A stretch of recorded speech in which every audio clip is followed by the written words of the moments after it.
في منطقة كما يسموها القيادة العسكرية منطقة قتل. تم إفناء اللواء الإسرائيلي 190 مدرع عن بكرة أبيه، وتم أسر العقيد عساف ياجوري اللي هو كان قائد اللواء، بل إن تم أسر 8 دبابات إسرائيلية كما هي زي ما بيقولوا جديدة ما اشتغلتش.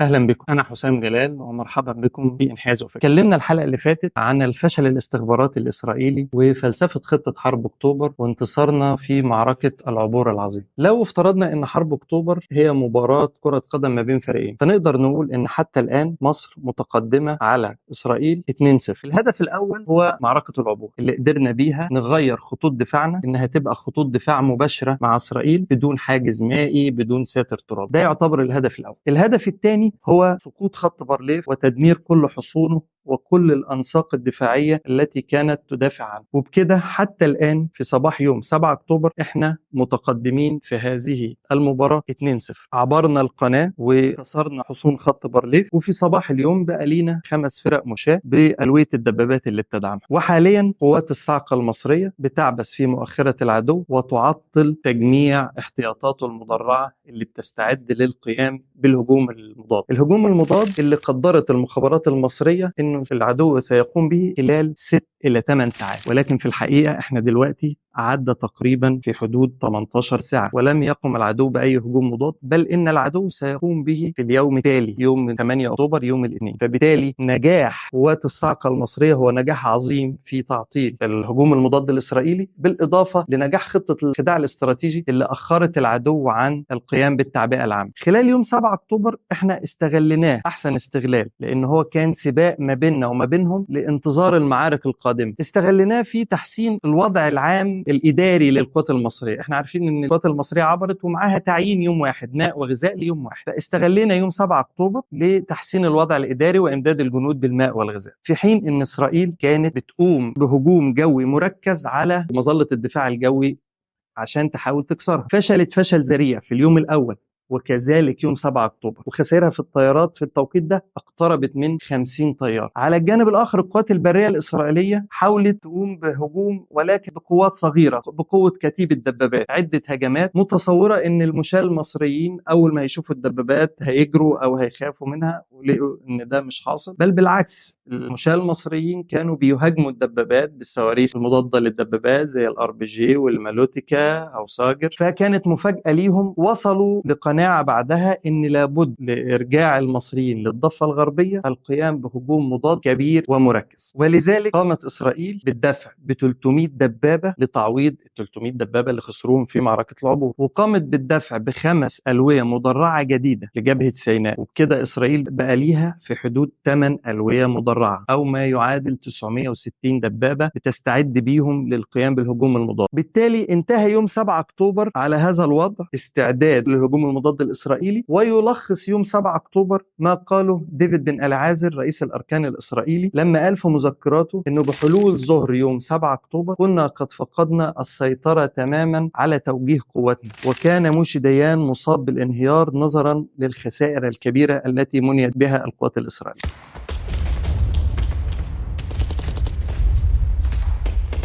نيجي اليوم 8 أكتوبر أو الاثنين الأسود كما لقبته جولدا مائير أو كما أطلق عليه موشي ديان بيوم الفشل التام. يوم 8 أكتوبر كان الوضع كالآتي: ال5 فرق مشاة المصرية ابتدت تتجمع في جيشين. الجيش الثاني في نطاق شمال سيناء الشمال والوسط بيتكون من 3 فرق مشاة بالألوية المدرعة المصاحبة ليها، وفرقتين مشاة بتكون الجيش الثالث. في المقابل إسرائيل زي ما قلنا 3 فرق: فرقة بيرن أو أدان في مواجهة الجيش الثاني، فرقة مندلر في مواجهة الجيش الثالث، وفرقة شارون في النص لتقديم الدعم لكل منهم. الجيش الثاني كانت حدوده من شمالا من الأنطرة جنوبا حتى الدفرسوار اللي طبعا ليها قصة كبيرة قدام في الثغرة، فهي تقع في نطاق الجيش الثاني. والجيش الثالث من البحيرات المرة شمالا حتى بور توفيق جنوبا. القوات البرية للطرفين تكاد تكون متعادلة، مصر حوالي 1000 دبابة، إسرائيل حوالي 960 دبابة، ولكن مع الفارق في تسليح الدبابات وسرعتها وقطر المدفع الدبابات الإسرائيلية أكثر تطورا. كان كل الدبابات الإسرائيلية بمدفع 105 ملي، الدبابات المصرية كان فيها دبابات 76 ملي المدفع، وفي 85 أو 86 وفي 100. وكان عندنا دبابة متطورة، هي نقدر نقول نادرا ما نجد سلاح مصري أكثر تطورا من السلاح الإسرائيلي المقابل ليها، وهو الدبابة تي 62 المصرية. دي كان عندنا 200 دبابة منها كانت بمدفع 115 ملي، وبرضه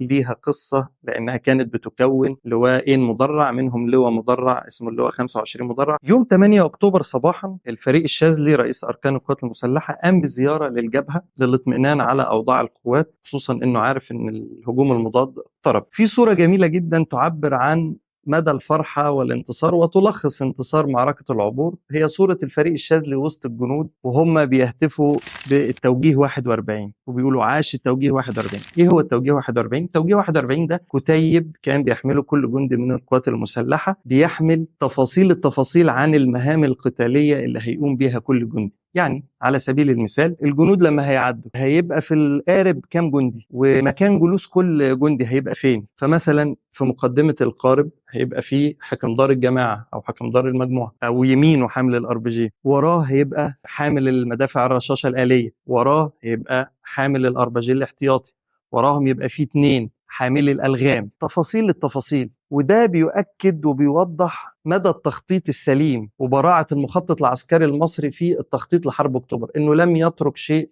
للصدفة، كل شيء تم تدريب الجنود عليه. يوم 7 أكتوبر بدأ بداية ممتازة بالنسبة للقوات المصرية.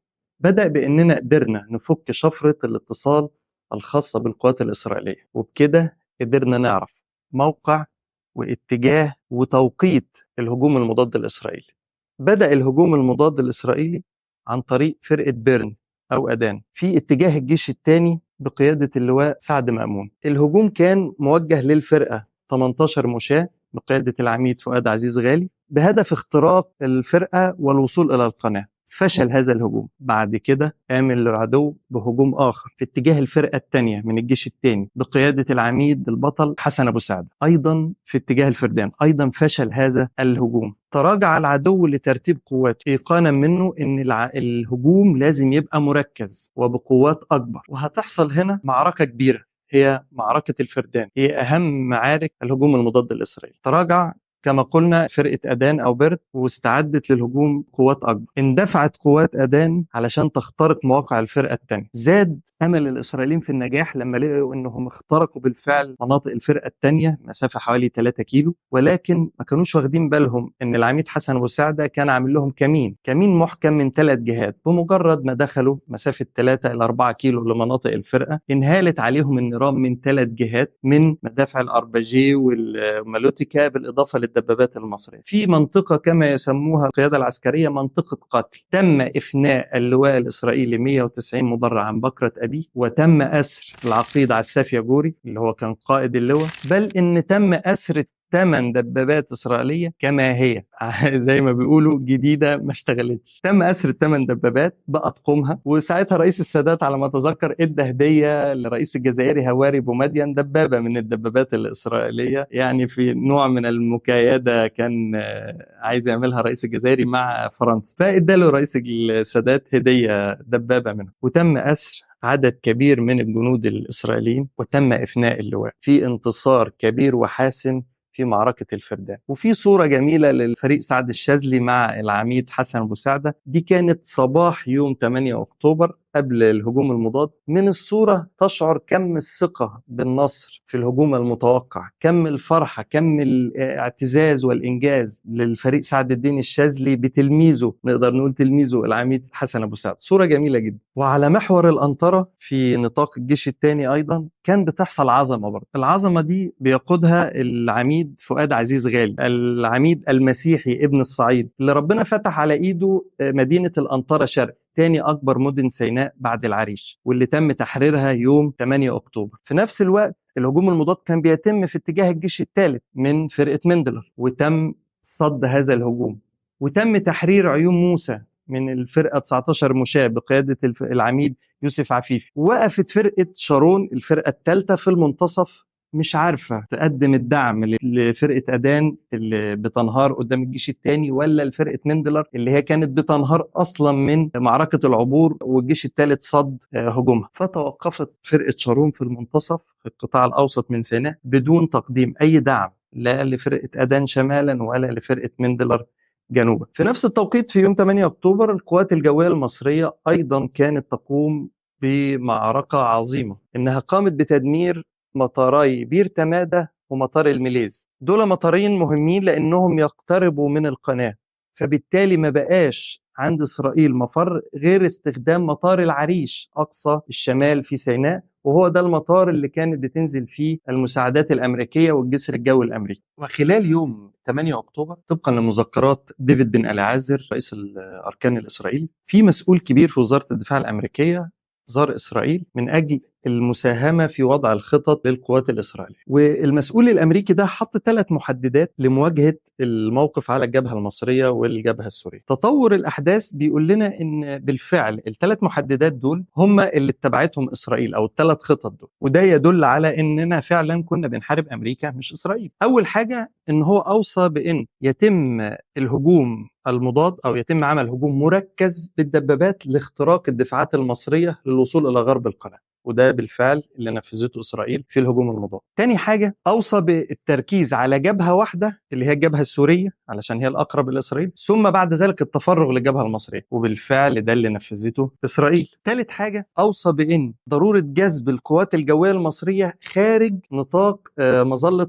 صواريخ الدفاع الجوي باتجاه مناطق الكثافة السكانية في المدن لتقليل تأثير صواريخ سام، وبالفعل ده اللي نفذته إسرائيل في معركة المنصورة الجوية وفشلت فيه، ولكن هي نجحت في نقطة واحدة بس، وهي تركيز على الجبهة السورية وكسرها للأسف. وخلال يوم 8 أكتوبر قامت إسرائيل بقصف مدينة بورسعيد. ليه مدينة بورسعيد تحديدا؟ زي ما قلنا في الحلقة اللي فاتت إن إسرائيل كان عندها علم إن مصر وصل لها صواريخ سكاد أرض اللي هي بنسميه سلاح ردع، صواريخ سكاد اللي تقدر لو ضربت من مصر توصل لتل أبيب وحيفا ولكل المدن الإسرائيلية. إسرائيل كان عندها تصور إن أقرب نقطة للمدن الإسرائيلية هي بورسعيد، فمش عايزة الصواريخ المصرية يتم إطلاقها أو تتنصب من بورسعيد، فبالتالي ركزت الضرب كله على مدينة بورسعيد دونا عن مدن القناة. ليه؟ علشان تمنع مصر من إن هي تحاول إطلاق صواريخ سكاد إلى العمق الإسرائيلي. وخلال عملية قصف بورسعيد قامت قوات الدفاع الجوي المصرية بملحمة وطنية بأنها قدرت تخلي إسرائيل أو القوات الجوية الإسرائيلية تخسر الكثير جدا من الطائرات، لدرجة أن بانتهاء اليوم تقريبا إسرائيل كانت تخطت حاجز 50 طيارة خسائر في محاولتها لقصف صواريخ الدفاع الجوي في نطاق بورسعيد. بنهاية يوم 8 أكتوبر وهو اليوم اللي أطلقت عليه جولدا مائير الاثنين الأسود وأطلق عليه موشي ديان يوم الفشل التام، نقدر نقول إن مصر أحرزت الهدف الثالث، وبكده تكون مصر متقدمة 3-0. ومن الملحوظ في خسائر إسرائيل في هذا اليوم إنها كانت خسائر كبيرة جدا، لدرجة إن هنري كيسنجر في مذكراته قال إن هو اتفاجئ إنه بحلول يوم 9 أكتوبر إن خسائر إسرائيل وصلت ل 400 دبابة على الجبهة المصرية وأكثر من 50 طائرة، فبالتالي كان حاجة مفاجئة جدا لأمريكا إن القوات المصرية والسورية قدرت إنها تتفوق بهذا القدر.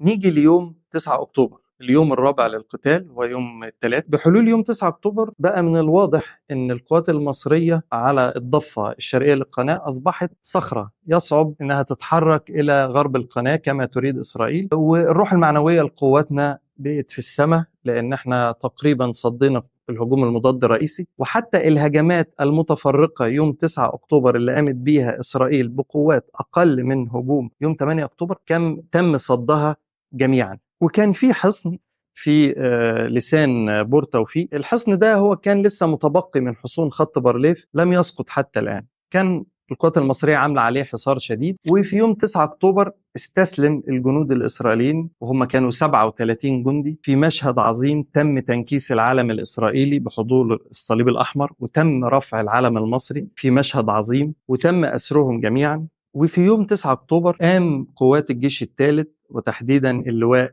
2 مشاة ميكانيكي بمعركة بطولية هي معركة جبل المر. جبل المر ده هو كان الموقع اللي إسرائيل بتقصف منه مدينة السويس بالمدافع ال 165 ملي، وكان من أهم أسباب تهجير أهل السويس. الموقع ده تم الاستيلاء عليه رغم الخسائر الكبيرة وصعوبة تحصينات الجبل، لأن الجبل كان على ارتفاع ليس بقليل حوالي 115 متر وامتداده حوالي 8 كيلو وتحاط به كثبان رملية. لكن جسارة قوات اللواء محمد الفاتح كريم ابن الصعيد في تحرير جبل المر رجعت لمصر الجبل اللي كان سبب في تهجير أهل السويس. ورغم ان الموقف على الجبهة المصرية يوم 9 اكتوبر كان مطمئن جدا، لكن كان في تطور خطير، وهو ان الموقف على الجبهة السورية كان مقلق جدا، لان الهجوم المضاد الاسرائيلي اللي تم على الجبهة السورية للاسف تم بنجاح، وتم كسر الجبهة السورية، بل ان القوات الاسرائيلية بدأت في قصف المنشآت الاقتصادية السورية. وده يفكرنا بالتخوف اللي كان قاله الفريق الشاذلي سنة 71، لما الفريق الشاذلي قال في مجلس الدفاع العربي المشترك انه مطمئن للجبهة المصرية من حيث القدرة على الصد، لكن غير مطمئن للجبهة السورية في قدرتها على صد الهجوم. وللأسف ده اللي حصل، لأن يوم 9 أكتوبر بدأ كسر الجبهة السورية، وبدأت القوات السورية ترتد عن الأراضي اللي كانت اكتسبتها في أوائل أيام الحرب، وللأسف بعد ذلك سترتد عن خط 6 أكتوبر اللي بدأت منه القتال. يوم 9 أكتوبر بدأت تظهر لأمريكا حجم الخسائر الإسرائيلية في الدبابات والطائرات، وبالفعل بدأت أمريكا شحن المعدات والأسلحة لإسرائيل استعدادا لاستكمال الجسر الجوي من أمريكا مباشرة. فبدأت تشحن الأسلحة من أوروبا بحكم انها اقرب الى اسرائيل ومطار العريش. فامتنعت كل الدول الاوروبيه الا دوله واحده هي المانيا. وده ممكن يفسر لنا جزء من السؤال اللي دايما الناس بتساله، هو ليه المانيا موقفها كده مثلا من حرب غزة؟ ألمانيا طول عمرها ضد القضايا العربية، ولكن علشان نتذكر ده لازم نراجع التاريخ. الدولة الوحيدة اللي وافقت على إمداد إسرائيل بالسلاح وامتنع الجميع خوفا من العرب أو من إغضاب العرب هي ألمانيا. فبدأت شحنات السلاح الألمانية وبعد كده الأمريكية تذهب إلى مطار العريش وإسرائيل. في يوم 9 أكتوبر برضو كان في حراك سياسي آخر. هنري كيسنجر بيقول يوم 9 أكتوبر في مذكراته إنه أرسل مذكرة للملك حسين بيناشد فيها عدم الدخول في الحرب، وإنه هيبذل جهود مستميتة لإحلال السلام. الملك حسين رد عليه قال له إنه هو رافض الدخول في الحرب، ولكنه متضامن مع حقوق إخوانه العرب. في الحقيقة الملك حسين لم يدخل الحرب، بل أكثر من ذلك هو رفض طلب الملك فيصل بدخول فرقة سعودية كانت متمركزة في الأردن للجبهة السورية، واضطر اضطرارا بعد كده بكم يوم أن يدخل في الحرب لما حصل قصف وحصار دمشق. ولكن ده يفسر لنا موقف السادات وحافظ الأسد أنهم لم يعلموا الملك حسين بموعد الحرب، لأن احنا عرفنا بعد كده تاريخيا موثق أن الملك حسين ذهب لجولدا مائير يوم 5 أكتوبر وأبلغهم بأنه على علم بنية مصر وسوريا للقتال وللحرب. فيعني موقف الملك حسين طبعا كان موقف مخزي، ونقدر نقول انه بنهاية يوم 9 اكتوبر كان الموقف على الجبهة المصرية قوي جدا، والقوات الإسرائيلية فشلت وفقدت الأمل في تحقيق أي اختراق للقوات المصرية على الجبهة. ولكن الوضع على الجبهة السورية كان سيء جدا، لأن إسرائيل تمكنت من قيام بالهجوم المضاد على الجبهة السورية واستعادت كل الجولان. أصبح الموقف سيء جدا على الجبهة السورية. موشي ديان كان عمل مؤتمر صحفي لم يعلن عنه غير بعد سنة 73 بسنة تقريبا، كان فحواه ويلخص يوم 9 أكتوبر في 3 نقاط. موشي ديان قال إن احنا غير قادرين على إعادة المصريين إلى غرب القناة، ونأمل أن نحقق تقدم على القوات السورية، ويجب أن ننسحب إلى خطوط دفاعية أكثر قوة تحمل موانع طبوغرافية في سيناء، وهو يقصد بها الانسحاب للممرات. يعني القوات الإسرائيلية تنسحب لعمق 50 كيلو عند الممرات علشان تبقى مستندة لموانع جغرافية أو طبوغرافية جيدة. ده يلخص موقف القوات أو موقف الجبهة المصرية والجبهة السورية يوم 9 أكتوبر.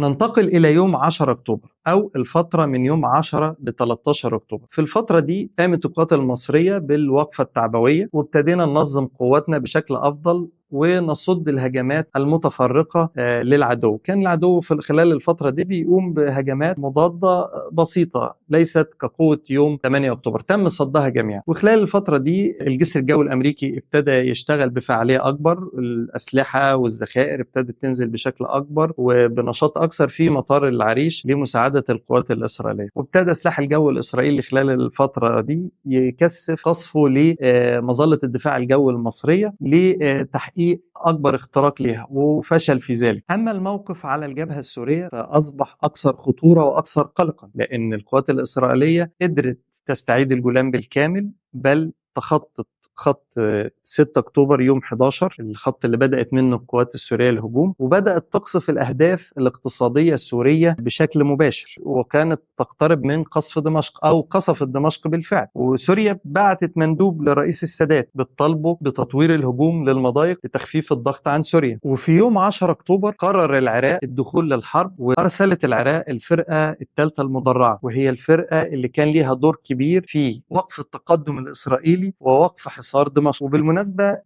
يجب أن نشيد بالدور العراقي في حرب أكتوبر، لأن العراق كانت ثالث أكبر قوة في حرب أكتوبر بعد مصر وسوريا، وساهمت بأسراب للطائرات على الجبهة المصرية، وعلى الجبهة السورية أنقذت دمشق من الحصار والسقوط. أيضا السعودية بدأ يوم 11 أكتوبر أرسلت لواء مشاة عن طريق الأردن، ويوم 13 أكتوبر أرسل الأردن لواء مدرع إلى الجبهة السورية، وبذلك وقف تقدم الهجوم الإسرائيلي على الجبهة السورية بوصول هذه القوات. خلال الفترة من يوم 10 ل 13 أكتوبر حدث الكثير من الحراك السياسي والعسكري. كثير من الدول، بريطانيا بعت السفير بتاعها عشان يضغط على مصر وقف إطلاق النار، السفير السوفيتي كذلك، ومصر بترفض، رئيس السادات بيرفض وقف إطلاق النار. خلال الفترة دي سوريا كانت بتضغط على مصر لتطوير الهجوم إلى المضايق لتخفيف الضغط عن الجبهة السورية. رئيس السادات بيطلب تطوير الهجوم عن طريق المشير أحمد إسماعيل أكثر من مرة من الفريق الشاذلي. الفريق الشاذلي بيرفض، لأنه يرى أن تطوير الهجوم للمضايق لن يخفف الضغط عن سوريا، لأن إسرائيل بتقع في المنتصف ما بين سوريا في الشمال ومصر في الجنوب، فتستطيع أن توزع الجهد العسكري أو الجهد الجوي لديها على الجبهتين. إسرائيل تقدر تقصف في الصباح إسرائيل وتقصف في المساء مصر مثلا، فبالتالي مش هنخفف الضغط عن سوريا وهنضحي بقواتنا. وده كان وجهة نظر الفريق الشاذلي ووجهة نظر قائدي الجيش الثاني والجيش الثالث، ولكن للأسف سيتم تطوير الهجوم إلى المضايق يوم 14 أكتوبر بدون مظلة الدفاع الجوي. ويوم 14 أكتوبر هيبقى إحراز أول هدف إسرائيلي، ولكن هو هدف في مرمانا، هو هدف عكسي كنا نستطيع أن نتفاداه. وبإذن الله هنشوف تطوير الهجوم المصري في الحلقة الجاية بإذن الله. السلام عليكم.